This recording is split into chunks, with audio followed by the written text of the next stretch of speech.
Path to success.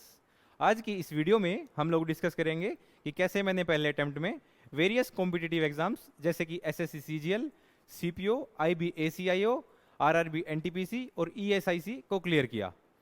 उसके बाद हम लोग डिस्कस करेंगे कि मेरी स्ट्रेटजी सब्जेक्ट वाइज क्या रही इन एग्जाम्स के लिए, मैं बैकग्राउंड के बारे में, कोचिंग कहाँ से ली, बुक्स कौन सी फॉलो की। और वीडियो को लास्ट तक जरूर देखें क्योंकि लास्ट में मैं आप लोगों को दूंगा एक गोल्डन टिप। तो आइए दोस्तों शुरुआत करते हैं। 11th-12th मैंने नॉन मेडिकल से की, उसके बाद बीटेक की कंप्यूटर साइंस से 2018 में।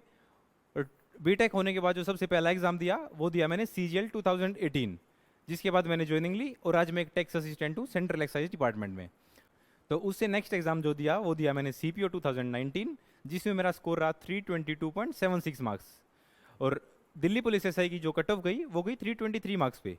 तो मेरे को सिर्फ दिल्ली पुलिस एसआई चाहिए था, तो मैंने डीवी के दौरान कोई सीट वेस्ट ना करते हुए सिर्फ डीपीएसआई को प्रेफरेंस में भरा, क्योंकि मैं भी एक एसएससी का एस्पिरेंट रह चुका हूँ और अभी भी हूँ, तो ताकि किसी डिजर्विंग कैंडिडेट की सीट वेस्ट ना हो।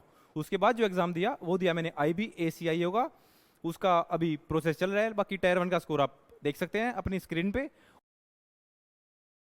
उसके बाद जो एग्जाम दिया वो दिया मैंने आरआरबी एनटीपीसी का, वो भी क्लियर हुआ। उसके बाद जो एग्जाम क्लियर किया मैंने वो किया ईएसआईसी का।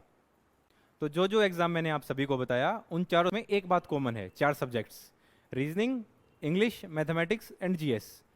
तो शुरुआत करते हैं हम रीजनिंग से। रीजनिंग के लिए जो मैंने बुक फॉलो की वो थी आर एस अग्रवाल की। और उसके अलावा मॉक्स में जो भी क्वेश्चंस में जिन भी क्वेश्चंस में मेरे को डाउट आता था उसके लिए मैंने यूट्यूब की सहायता ली, और जिस भी कॉन्सेप्ट में डाउट आता था उस कॉन्सेप्ट को अच्छे से क्लियर किया यूट्यूब से। और उसके बाद बारी आती है जीएस की। जीएस के लिए जो बुक मैंने फॉलो की वो थी लूसेंट की बुक, और काफ़ी कोचिंग इंस्टीट्यूट्स के मैंने नोट्स को भी फॉलो किया।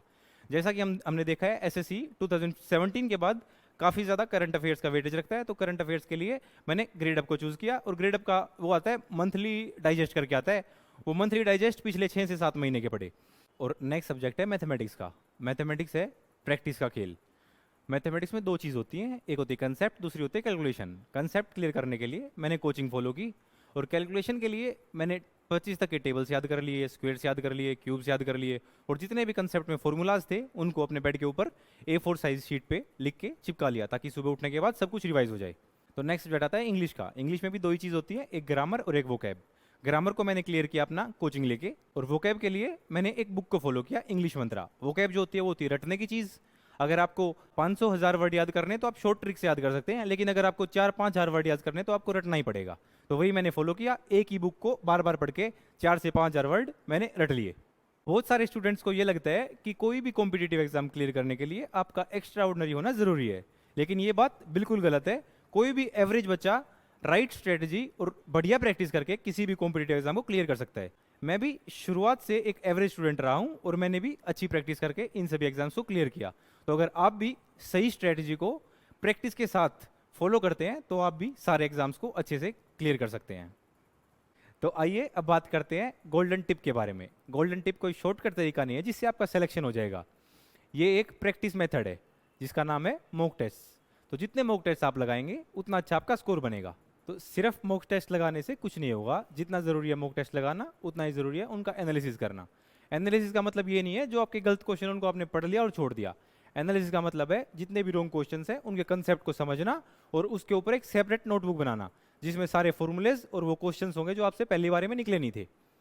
तो किसी भी एग्जाम को क्लियर करने के लिए जो मिनिमम नंबर ऑफ मॉक्स लगाने हैं अपने को वो लगाने 60। मॉक्स लगाना जितना इंपॉर्टेंट है उतना इंपॉर्टेंट है उनका एनालिसिस करना। 60 हो गए टोटल नंबर ऑफ मॉक्स। इन 60 को हम 3 सेक्शंस में डिवाइड करते हैं, 20 + 20 + 20। जो पहले 20 मॉक्स होंगे उनसे हमें पता लगेगा कि एग्जाम का माहौल कैसा होता है। उसके साथ साथ हमें पता लगेगा टाइम मैनेजमेंट का, कि टाइम किस सब्जेक्ट के लिए कितना टाइम मैनेज करना चाहिए। उसके बाद जो नेक्स्ट 20 मॉक्स होंगे वो आपके होंगे इंप्रूवमेंट के मॉक्स। इनमें आपका स्कोर जो था वो इंप्रूव होना स्टार्ट हो जाएगा।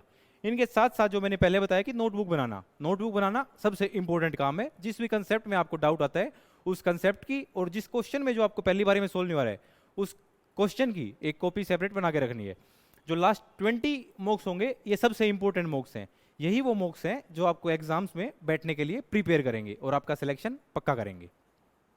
तो ये जो 60 मॉक्स हैं ऐसा ना हो कि आप 5-5 दिन में या 10-10 दिन में एक मॉक लगा रहे हैं। रेगुलर बेसिस पे मॉक्स लगाने बहुत ज़्यादा ज़रूरी हैं। सुबह मॉक लगाया तो शाम को उसका एनालिसिस करना ज़रूरी है। जैसा कि हम सभी को पता है कंसिस्टेंसी इज द की। अगर हम कंसिस्टेंट है किसी भी चीज़ को लेके, अगर हम कंटिन्यूसली मेहनत कर रहे हैं अचीव करने के लिए, तो आसानी से हम किसी भी चीज़ को अचीव कर सकते हैं। ये ज़रूरी नहीं है, ये मैटर नहीं करता कि आप एवरेज या बिलो एवरेज बच्चे हैं। अगर आपकी स्ट्रेटजी सही है और आपकी मेहनत सही है तो आप आसानी से किसी भी एग्जाम में सिलेक्शन ले सकते हैं। तो आई होप कि आप अच्छे से मेहनत करेंगे और जल्दी से जल्दी सिलेक्शन लेंगे। तो अगर आपको वीडियो पसंद आई है तो लाइक एंड शेयर ज़रूर करें। अगर आप चैनल पर नए हैं तो चैनल को सब्सक्राइब करना ना भूलें। अगर आपको किसी भी चीज़ में डाउट है तो कमेंट सेक्शन में आप पूछ सकते हैं। बाकी इंस्टाग्राम का और टेलीग्राम का जो लिंक है वो आपको डिस्क्रिप्शन में मिल जाएगा। Thank you.